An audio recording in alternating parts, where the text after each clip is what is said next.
Hey guys, if you want to know how to install ChatGPT into your Google Sheets, this video is for you. So first of all, you need to go into Extensions and Add-ons.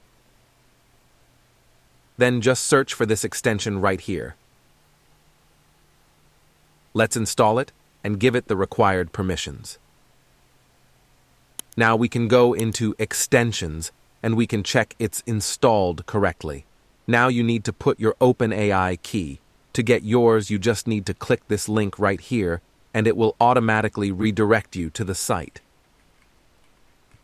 Just create a new key and copy it. Now paste it right here and it's done.